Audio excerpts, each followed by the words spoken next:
Yo, how is it going, Bears fans? I'm your host, Chris. I'm joined today by my co-hosts, Jaylen and Parth. How you guys doing? Great. And welcome back to another weekly roundup for the Chicago Bears. Welcome back to the Bear Down Podcast. Subscribe. You already know how it goes. This is kind of late. Sorry, I was visiting colleges out east, and I got to teach these guys how to record so they can do that on their own. But we're back. Draft is in 2 days, so I think we're super anxious. Anyone want to speak on that? I'm super excited. Just any quick thoughts? I'm waiting to see what Ryan Pace is going to pull.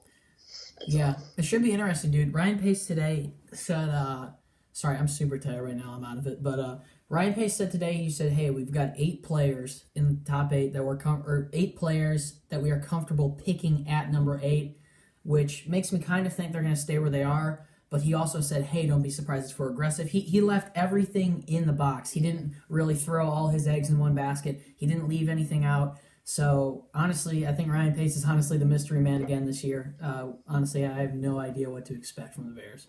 Who do you think the 8 players that he's talking about? Oh man, dude. I think Nelson's got to be a lock for sure. Yeah. Nelson, I think Chubb. Nelson, Chubb, Fitzpatrick, Ward. Oh man, I'm trying to think. Edmonds, maybe. Roquan, yeah. I've been watching a lot of Roquan Smith's film. I would not mind picking him at this point. I think just looking at how he'd fit in our defensive scheme and stuff, I think he's a better pick than Edmonds at this point. Not trying to call anyone out, but Bears 2018 said how we need to draft Roquan because he's like an instant plug-in starter, and how I agree. Can't wait for Jermaine Edmonds, but we're not a win now team. We're not gonna win. I think give it 3 years max, and we'll be in the playoffs. But we'll have to see how this all plays out. Super Bowl in 3 years. So in my opinion, Edmonds would be a great pick just to see how much he can progress in 3 years, and then he could become a top tier linebacker in my opinion.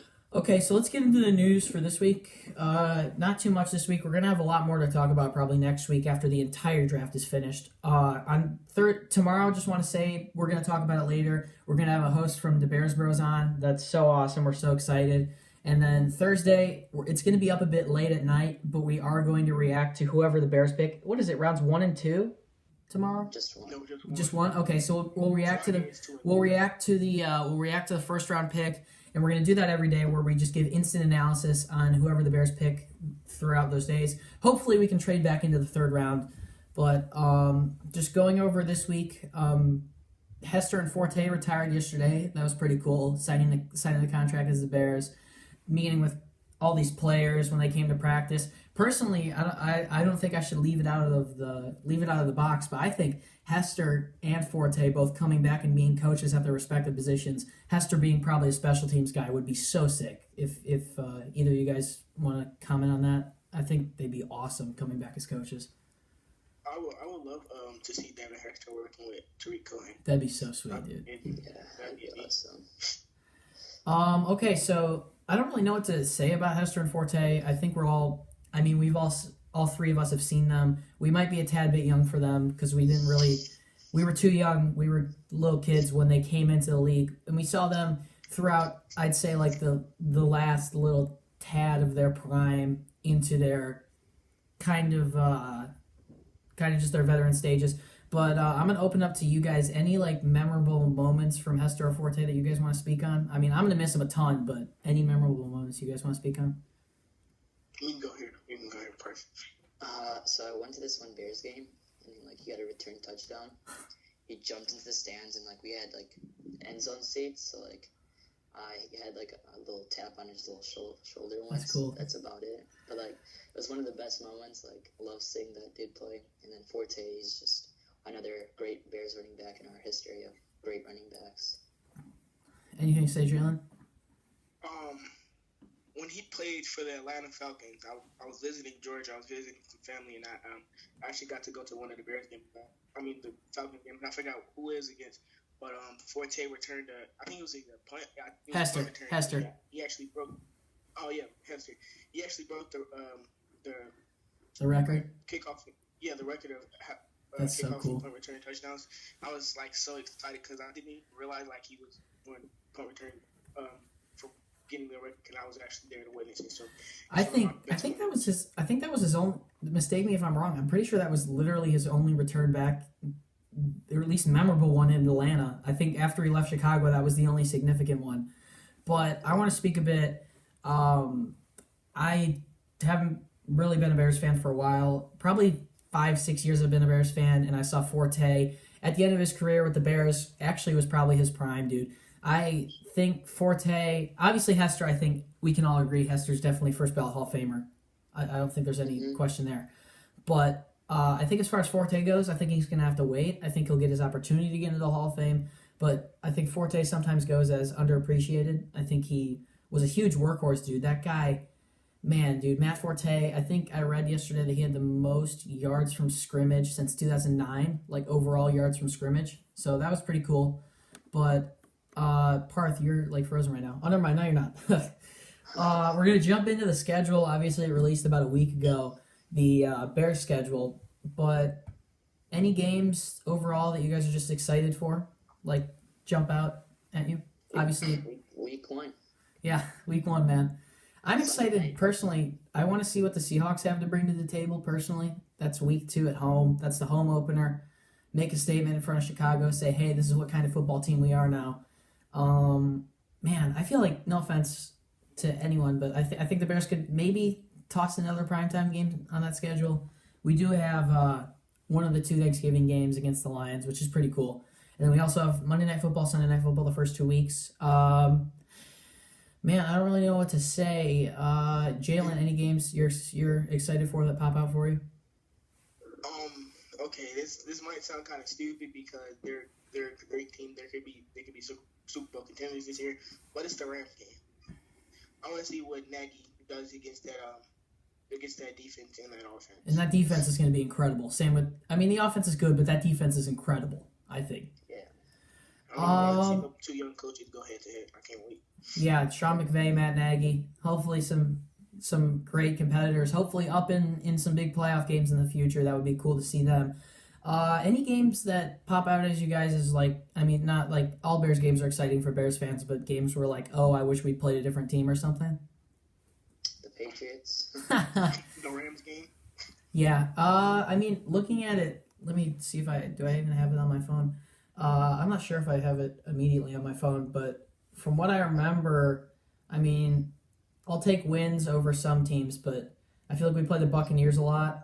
Here, let me pull this thing up. Sorry, give me a sec. They said we played them for the last 5 years. I'm excited. One game I'm actually excited for, and depending on what they do with their quarterback situation, could be very interesting, is at Buffalo. We played the Bills at home in the preseason and in the regular season the last few years, but I think Buffalo personally is one of the best atmospheres in football, so I'm really excited to see that. Personally, I really wish that Miami re-signed Cutler, but they didn't, because it'd be cool going down to Miami and seeing them play against Cutler. And obviously that Thanksgiving game, I think that's one that definitely pops out for me. Sitting with the family, whole family there, all Bears fans, just watching them ball out, hopefully win in Detroit. So that's a fun one. And also New York Giants. New York Giants is an interesting one too. The SEC, I guess they have Saquon Barkley quarterback to be. Yeah, dude, it's gonna be fun tomorrow with Moriano on. That's who we're having on, by the way, Nicholas Moriano. We'll get more into that later. But that's basically going to be our NFL draft primer, or our last preview. We kind of jumped into podcasting at a bad time. We probably should have done it earlier if we knew about our dreams, our aspirations to do it. But we're jumping in kind of late in draft coverage, so we're only going to have a few videos on it. But we're doing our best. So next we're going to hop into NFC North and just our thoughts about that after the schedules have released. Guys, I'm going to go around the table. Just say, you could be one word if you want, but what do you guys think the Bears are going to finish in the conference this year? I got the Vikings finishing first because just how good they are. You got the Vikings? Yeah. Actually, let's go down our list of who we got. I think do we all have the Vikings up top? Of course. Yeah. I've got at second place. I've got the Bears and Packers tied at 9-7. I think it's so tough, dude. I feel like the Lions are at the bottom, and the Packers could have some incredible year, But with that defense and only Aaron Rodgers and Devontae Adams, and Jimmy Graham, I guess, it's hard to believe in the Packers personally. And I'm not just being a Bears fan. I could be a fan of any other team, and I think exactly the same. I would say it's a tie, but I'm going to be a Bears fan and say that we're going to win 9 games and the Packers are going to win 8 games. I just feel like the game that's going to decide it all is going to be the Week 15 Bears-Packers at Soldier Field, and we're going to pull that one out, and that's going to determine who's going to come in second place. Okay, what do you got, Jaylen? So like, you want me to go down like where I got first, second, third, fourth? Yeah, you already said Vikings first, so who you got second? Mm-hmm. Second, I can see it being us, but it's still the Packers at the end of the day. I can see us tying for second, but I'm gonna be realistic, and I have them going 10-6 and that's 9-7. Yeah, dude. Okay, so Parth's got the Bears up top. I got the Bears tied with the Packers. Jaylen has the Packers over us. I don't really know what to say about the Lions, dude. I feel like I saw a stat on their defense, 27th worst defense in the league. So one of the worst defenses in the league. They don't have a running back. Actually, they have LeGarrette Blount, but they gotta draft. What's it called? That Darius guys. Yeah. Yeah, and also, I mean, if they draft Darius guys, I would be very upset. I would hate to have to go against them twice. I just don't believe in their defense. I like Darius Slay a lot. That's like the only player I can name on their defense. But I mean, I like Stafford. I've actually grown to respect Stafford a lot. Yeah, that's basically it. I just don't think he can do it all on his own. He's got some decent receivers. I mean, Marvin Jones. You also got Golden Tate, who's very reliable. He's a workhorse. I just feel like the Bears are going to jump them this year. I don't see him winning more than 7 games. They always play good, but they just don't get into the playoffs for some reason. I don't understand them. And then when they get into the playoffs, I remember they got into the playoffs. What was it, like 2-3 years ago, and got crushed by the Saints? I think. Yeah, I think so. By the way, Des Bryant. By the way, speaking on the Saints, Willie Snead today just got declined by the Saints to match the offer with the Ravens. He got an offer sheet from the Ravens this week. So that takes Baltimore out of the running for Des Bryant, and it seems like absolutely no one has interest in him right now. So confuses the crap out of me, but yeah, that's whatever. His attitude. Yeah, it really is. Mentality can screw you over. Next thing I would like to talk about, just a tiny bit, is Bears and Broncos are going to be holding joint practices together in spring training. I just wanted to address it for a sec because one thing I wanted to say about this is I think Denver, their defense is kind of like the Seahawks, where it's kind of falling off a little bit. But I'm excited that these joint practices are happening because I think players like Von Miller, like Chris Harris, like Shane Ray can all be giving advice to, say, Leonard Floyd. Hopefully at this point, I believe, Roquan Smith, Eddie Jackson, So I'm excited about that. Hey, I guess I can say I don't hate the Broncos. So, yeah. Anything you guys want to say on that? Wait, do they still got to leave? Huh? No, they traded him to the Rams. Who? All right, then we're good. Yeah. I don't want Talib to be starting something like Allen Robinson or anything during practice because he's been known to do all that. So. Yeah. I just think it's a good learning experience for the Bears, personally. Yeah, I can agree with Chris right here. Like having Von Miller, mentor our outside linebackers, hopefully Tremaine, and I'm gonna go after the defense. But yeah, I feel like they can be great support to our young defense. And their offense is not that bad, but not good. But so I feel like our defense could, win that joint practice. But yeah. Okay. Wait. Sorry. Can I add something in real quick? Interesting to see who they draft. So. Oh yeah, that will be interesting. We're gonna have a good rookie to go against, probably a quarterback. If they even stay at 5, I heard they might trade back with the Bills or something like that. They should just take Josh Rosen. Okay, so last thing I want to talk about. Sorry, this is kind of a short episode, only about 15 minutes. We don't have much to talk about. Or I would like to say actually before we move on to the last segment, you guys want to speak on anything? Just anything this week that happened? I don't really know if there's much more that I didn't cover. Just waiting for the draft. Yeah. Yeah, I'm waiting for the draft too, but I can throw in a little something about Marlon Brown. I've been trying to watch highlight tapes of his. He doesn't really have anything out there, but in his only season he really played, he had 593 yards and 7 touchdowns in his rookie season with the Baltimore Ravens. After that, they got Steve Smith, and he just really, got buried in the depth chart. So if he makes the roster, which I doubt he will, he could be maybe a rental target for Trubisky. Dude, I think every day that the Bears sign one of these new Benny Fowlers, Marlon Browns, first off, I think Marlon Brown will stick on at the bottom of the lineup. I think Benny Fowler will also stick on at probably a wide receiver 4, wide receiver 5. Also, one thing I would like to talk about is Kevin White's contract. He has a 5th-year option for $13.89 million, I think, that we need to make. We have a decision that we need to make soon on that. So I'm going to add that in after this. But every day that we sign these new receivers, man, I keep thinking, man, either Bellamy's going to fit perfectly with Benny Fowler, or he's definitely out of here, man. I can't see Bellamy making the roster for some reason. He'll make it somehow, some way. Yeah, Just wait. Exactly. Pace loves Bellamy for some reason. I mean, I don't hate Bellamy. I love his personality. He's a cool dude. But what does he bring to this team? Yeah. Other than special teams. Uh-huh. He brings nothing. Yeah, he's got big hands. I mean, he should stay in special teams. That'd be fun. Yeah. Okay, so last thing before we talk about our special guest tomorrow is let's talk about Kevin White for a sec. Just he's got a contract or a 5th-year option, I think, on his rookie contract. It's crazy. That guy's been here 4 years. 4 years, man. Time flies. Time flies. Time flies. It feels like he's a rookie, dude. It honestly feels like he's Ben Simmons of the NFL because that guy has not touched the field. But I just want to go through. I'm pretty sure I know the unanimous answer, but what do you guys think about that 5th-year option? I need to see something from him. I can't pick it up. Yeah. I'm recording something right now, Mom. I'm almost done. Yeah, I'm not picking that thing up. What do you think, Jaylen?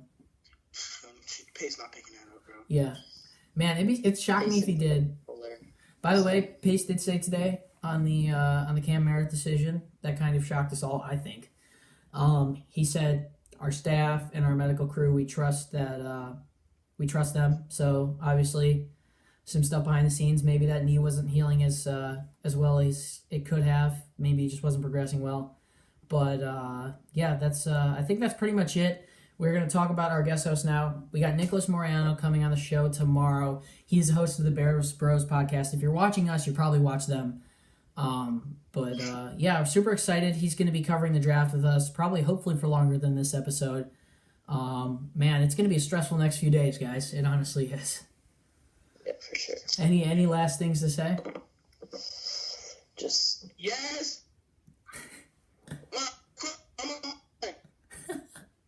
And I'm recording something. I'm almost done. 60 seconds. 60 seconds. I'm recording something. Yes. Oh man. Okay. Well, while Jaylen's talking to his mother, I will say, support's been great. I was about to say kind of slow. Channel's growing kind of slowly, but I would like to say I think I'm speaking for all of us. Thank you, every single one of you who has subscribed and shown support. The little things matter. We're gonna keep staying committed. We're gonna keep working hard, get you guys the content. But thank you guys, all of you who are commenting, just nice, thoughtful things, and we're as appreciative of you guys as you are of us. So I think that's a unitary statement from all of us. But that's going to do it for this episode, guys.